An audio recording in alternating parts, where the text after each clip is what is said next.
Alrighty, guys. Oh, okay.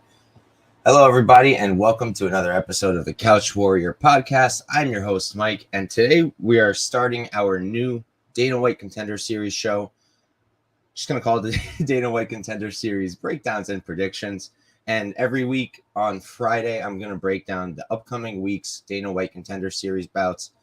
I love this show. I get hype every year. Last year was awesome. I feel like the last season was the best one we've had, and we've gotten some of the best products that we've seen so far, such as Jonathan Almeida, Barrio. Those two stick out, right? So really hyped for the season to start. Already in this first episode, I'm seeing some dope prospects. So I'm looking forward, and we're going to start right now. We'll start from the top. And honestly, dogs are barking this card, in my opinion. I feel like there's a ton of good spots here for the underdogs. And honestly, I feel like there's an argument to be made for almost every single one. So we're going to start off with this first fight. And this one's interesting because the line flipped on this one. So we've got Alessandro Costa versus Andres Luna Martinetti. Costa is 10-2-0. He's 5'3". We don't have a reach for him. The age, I believe he's 24 or 25. I don't remember exactly. And for his camp, I've got Costa training out of Brazilian Warriors. And then on the other side, Andres Luna is 12-0, undefeated, 26 years old, 5'7". So the guy's got a 4-inch reach. 4-inch height advantage. And I don't know exactly about the reach. I think I have it written down. I do not. But he for sure has a longer reach here. But it really comes down to this. He doesn't really use it, right? So this fight, it's interesting because they opened up Luna as a favorite, and I'm not really sure why, right?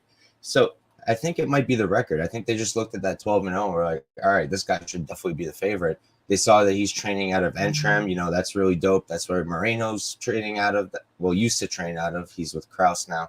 But Entram's known, Michael Morales is from Entram Gym as well. So it's a good gym. And I just feel like, I don't know, his striking is sloppy, right? He's winging his punches constantly. He really depends on those kicks, a lot of front kicks. I just feel like the hands really need a lot of improvement. And the big thing that sticks out is the defense here, right? Dusko defense is what I'm calling it, tall man defense. Chin up, hands down. He's leaning backward, just leaving himself open for counters, for kicks. And I think it's going to be a problem here, right? I think that tall man defense is going to cost him. And I think that Costa might be able to pick up a KO. Costa's got 2 KO wins from his 10 wins, so it's not like he's some power puncher. He's got 6 submission wins, all arm bars. Meanwhile, Luna's got 6 sub wins. 5 of them are rear naked chokes, and 1 of them's a calf slicer. So both of these guys, they lean on the grappling when it comes to finishes, at least. I say that because you watch Luna's fights, and it's not like he's selling out for these takedowns. He'll go for it if he's not doing well on the feet, but otherwise he's not really selling out for it.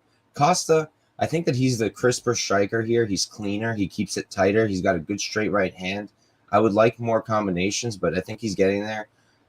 He holds his guard up at least, so he's got some defense going for at least one of them is. And then his movement, you look at Luna, he's flat-footed completely, and you can leg kick him all day. Costa, he's moving. He's got good lateral movement. I don't like that sometimes he plants his feet to strike, but I feel like he should have the striking advantage here by quite a margin.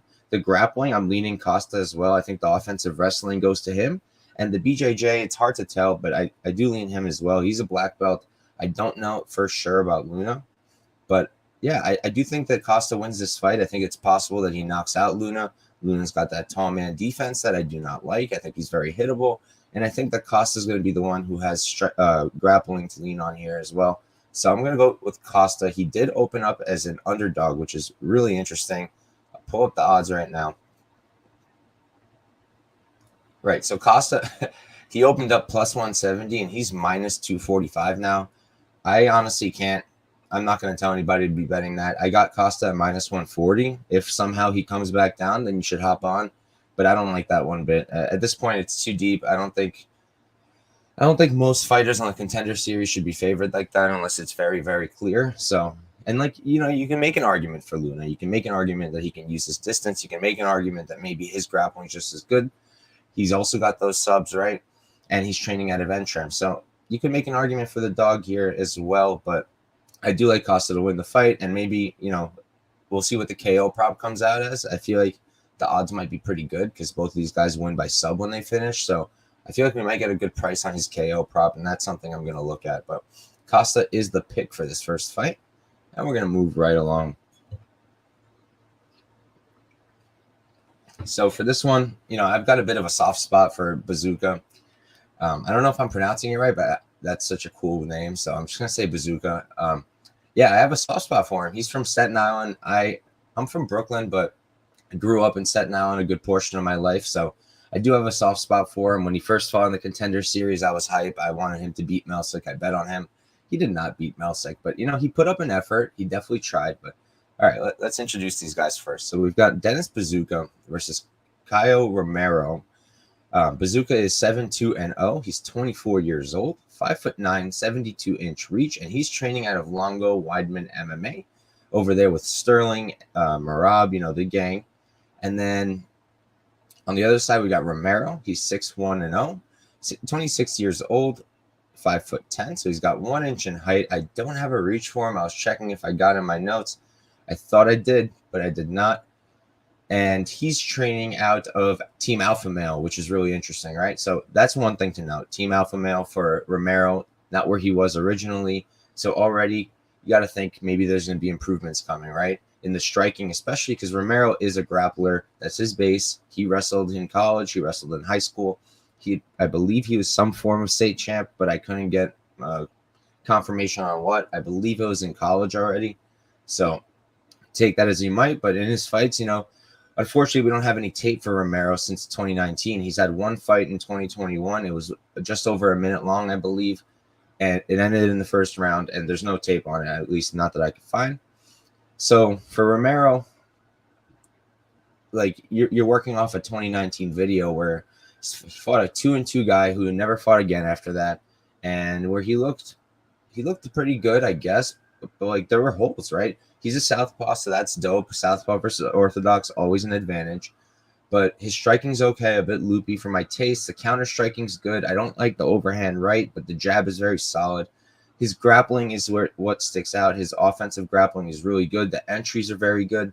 It's just hard to tell because in that 2019 fight, that Delgado dude had good hips and he defended well. So it's hard to tell if Delgado had good takedown defense or if Romero's not that great at wrestling. His other fights, he had more success with the wrestling. So I've got to think that Delgado's probably got good takedown defense. Now you look at Buzukja, right? And you look at what he does good. So when he fought Melsik, he was looking for the takedowns, right? Because it was clear that Melsik was going to have the kickboxing advantage there. There was no doubt in anyone's mind. And I think Buzukja and his team knew that as well. In this fight, he's the one with the striking advantage and not the grappling advantage. I'd say he's the more technical striker. He's got good combos. He mixes targets well. He's got a good 1-2, and I like that he's got these uppercuts that are like really slick, and he mixes them in well, so they're not telegraphed. I feel like a lot of guys who throw uppercuts are telegraphing them from 20 feet away. His takedowns are pretty good too. Like I said, he took Melsik down, I believe it was twice. But then you look at his last fight, right? Fought this guy Roller.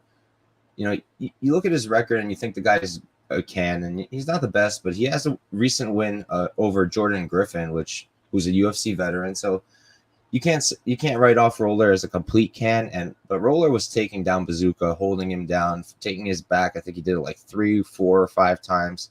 Not all of the times were slick, not all of them were clean, but he did it. He took him down, and even when Buzukja would be winning the grappling exchanges, he couldn't keep it that way, and Roller would end up on top. So that's my concern here is if he's winning on the feet, sure, that's my expectation.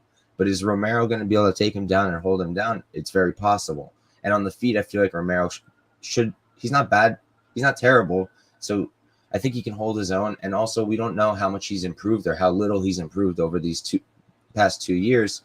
So we can't really be going heavy here, and we probably shouldn't be betting it at all. One other thing to note is Buzukja, right? He fought this guy. So once he did it in 2021. I'll pull it up right now. I believe it was 2021.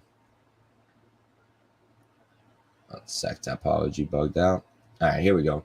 Yeah, so he fought Shaquan Moore in 2021, and he fought Shaquan Moore in 2019 as well. I haven't seen the 2019 one, but the 2021 one is cause for concern, all right? Shaquan Moore at the time was 1-2-0. He's now 1-3-0. And I mean, the guy's a decent striker, I guess, but they had a war. They had a war, and it was an extremely close fight, and it was not something I wanted to see from a guy who's coming into the Contender series as a minus 200 favorite. So, yeah, I mean, I have to kind of lean Romero here because I think that he can hold his own on the feet, and I think he's got the grappling to go with. Plus 182, plus 185. I don't know if I'm for sure going to get there. I feel like there's underdogs that I like a bit more. I feel like Buzukja, he does have that striking edge here, and he's training with guys like Aljo and Marab, so you would think that his takedown defense is elite, but as his last fight showed, I mean, it was a 2022 fight, right? Yeah, it was a 2022 fight, and his takedown defense is not quite there yet. So that's the concern here. That's the only reason I'm not saying favorite or pass. I think it's dog or pass here, and we'll move right along. All right, talking about the dogs barking.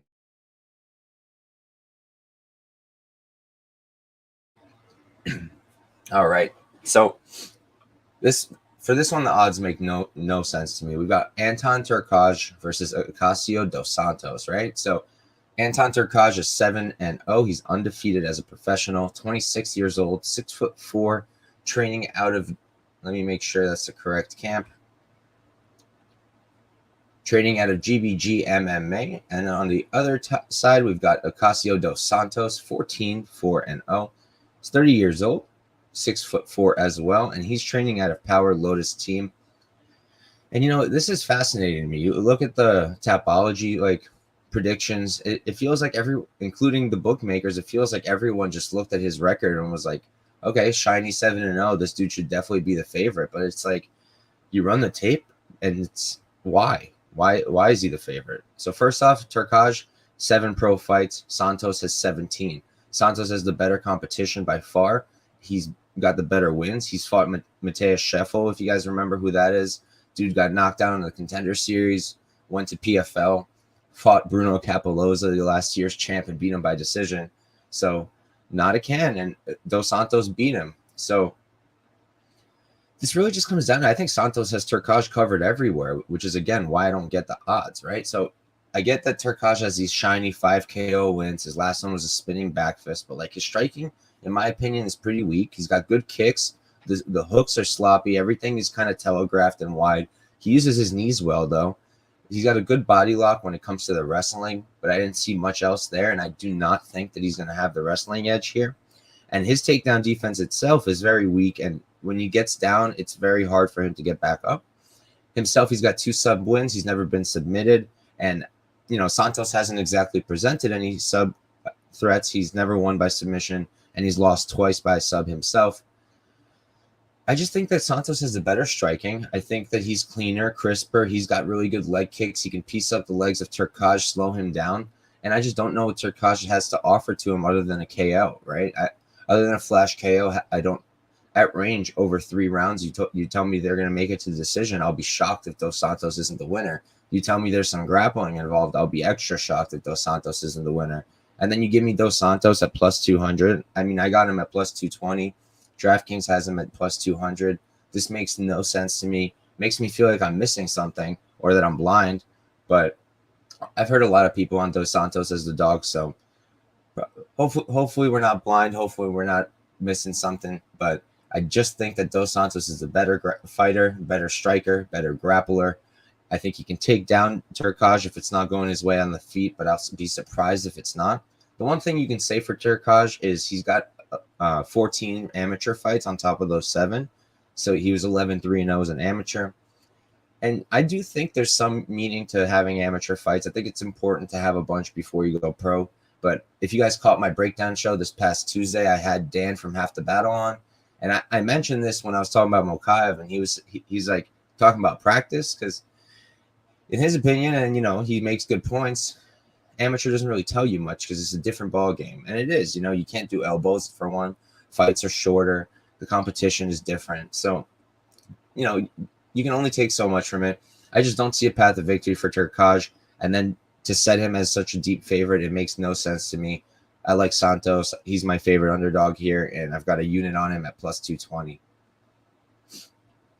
Moving on. So this one's dope, and a lot of people are hyped for this one because we've got a name we recognize, right? Here we've got Farid Basharat versus Willian Souza. Sorry, Farid, if I am butchering your first name, but I think I got the last name right. I'll pull them up real quick. All right, so Basharat is 8-0, undefeated, 5'6", training out of Extreme Couture. And then on the other side here, we've got Willian Souza, 11-1-0. He's 26 years old, 5'11", and I've got him training over with Figueiredo, which is a good look when he's fighting somebody like Basharat, who's a very good grappler, right? So Basharat, brother of Javid Basharat, we all remember him. He fought on the Contender series against that dick who called him a terrorist, and then Javid messed him up just like he should have. And then he came in, fought Trevin Jones on his debut, won that fight cleanly. So, I get the hype behind Basharat, but I also feel like that's why he's a deeper favorite here, why he's like minus 200 rather than like, I think he should be like minus 145, minus 150. I feel like there's just a bit of a name tax here, right? He's got that, he's the brother of a guy who's really good, but that doesn't necessarily mean that he's as good. We've seen tons and tons of examples of siblings where one is really good and the other isn't great. The first one that comes to mind is the Shevchenkos, right? It's almost always like that. There's exceptions, the Dawkins brothers, I guess, but otherwise, usually there's, one guy who's really good and the other's not as great. But even without that narrative, right? I'm just saying don't assume just based off of the last name that he's got this covered, right? So first off, he's a grappler, but he's got 5 submission wins, all rear naked chokes. But you look at them, and I think like at least the ones I've seen, he doesn't even get his hooks in. He doesn't really have to. His opponents are terrible, but he's not even really getting his hooks in, right? So I don't really see him taking Souza's back. I don't see him keeping the back. I feel like, Souza hasn't shown that much in terms of the BJJ offensively. He has a bit, and it is slick when he's doing it. I really like what he does. I feel like in the transitions, he's better. I feel like he's probably technically the better BJJ guy here. He's also got a height advantage, right? Basharat 5'6", Souza 5'11". We're talking 5 inches. He uses his length well, does Souza. He's got 6 KO wins himself, 1 KO loss. You look at Basharat, 1 KO win, never been KO'd. But, his last fight against this guy, Guzman, right? Go check it out. He got knocked down because he's not moving his head. He's a bit flat-footed. And the one thing I noticed about Basharat is he doesn't really have much weapon standing other than his jab and kicks. He jabs and he kicks, and he jabs and he kicks. And the jab is fantastic. He doubles, triples up on it, throws the kicks in well. Front kicks, just like his brother, are super dope.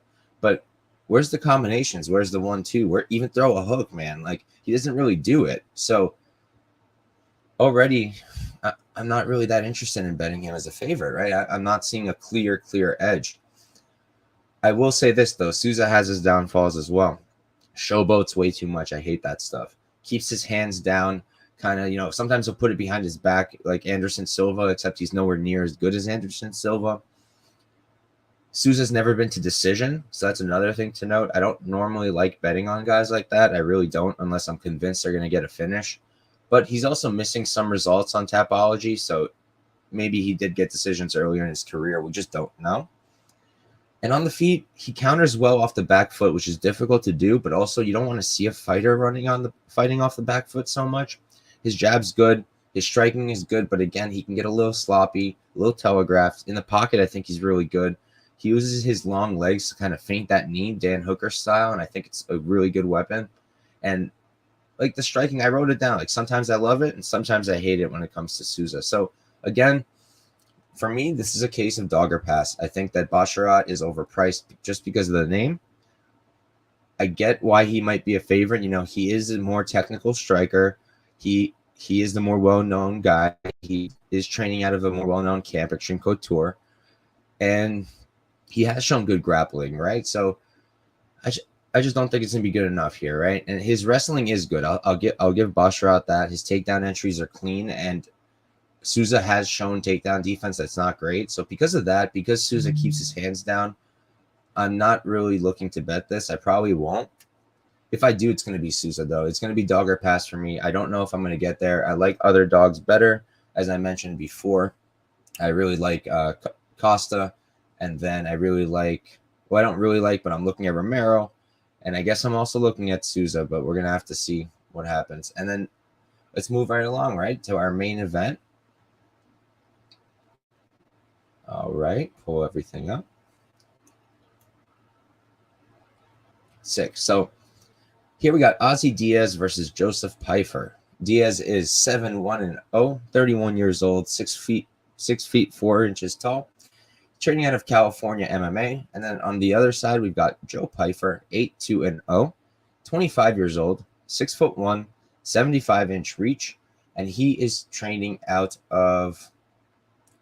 So he's training under Dan Gracie right now, over with Sean Brady, and I believe it was in his last fight they were talking about it. I forget exactly where I got this from, but apparently Pyfer, after his loss in the Contender series, reached out to Sean Brady and was like, yo, can I come train with you guys? And Sean Brady's like, yeah. And I saw it on his own Instagram, on Pyfer's. He posted it. So, and he went, and that's where he's been training. So that's really good, right? You really want to see that, especially when you consider this.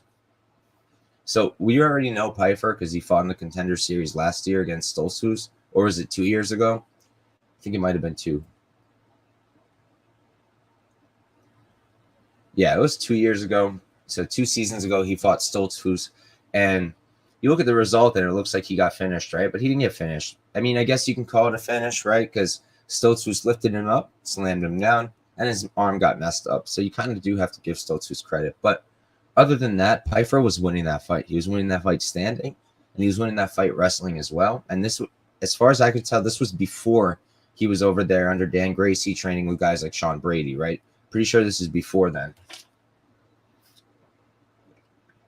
And we just watched Stoltzfus this past weekend, right, in Long Island. His wrestling's clean, man. And in his last few fights, always, his wrestling is clean. He's a good grappler. He's very good at it. And Pyfer was the one who out-wrestled him there. You watch that fight, the takedown Pyfer got was clean. And again, that was before he went to a grappling heavy gym. And his striking is pretty good too. He keeps everything really tight.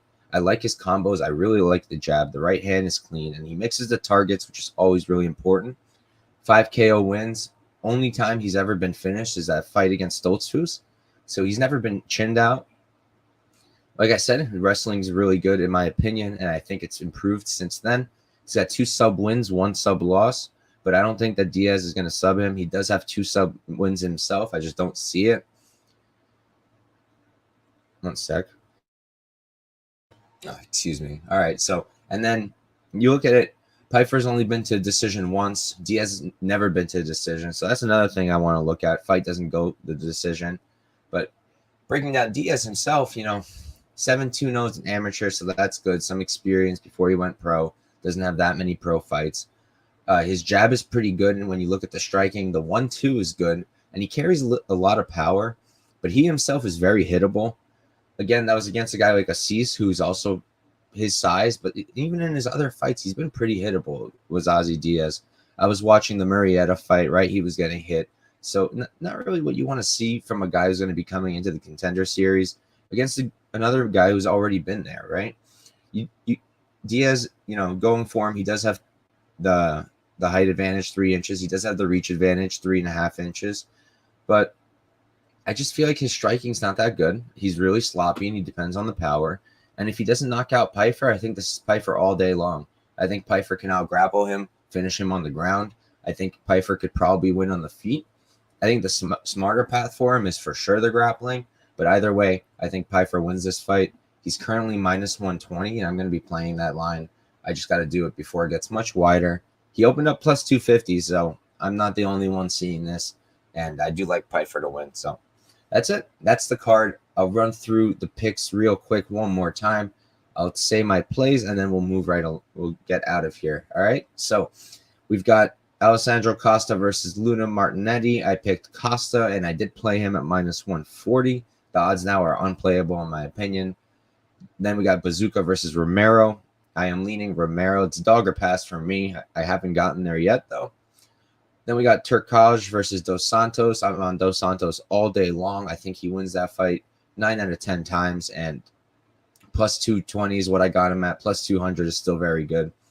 Basharat versus Souza. Again, dog or pass for me. I just see too many holes in Basharat. Will I get to Souza, who I think also has a ton of holes? No, probably not. And then Diaz versus Pyfer. I think Pyfer wins, and I think I am going to get to him at minus 120. I still think there's value there. So, yeah, that's it, guys. Thank you for tuning in to the first episode of the Contender Series breakdown. I'm going to be doing it every week as long as the Contender Series is running. So please tune in. Please subscribe if you're not already subscribed to the channel. We're trying to grow, trying to get up there. Please like the video. That helps with the algorithm and whatnot. Please follow me on Twitter at Couch Warrior Pod. And yeah, thank you guys for tuning in. Everybody, good luck tomorrow on your bets for the UFC fights, and have a good one.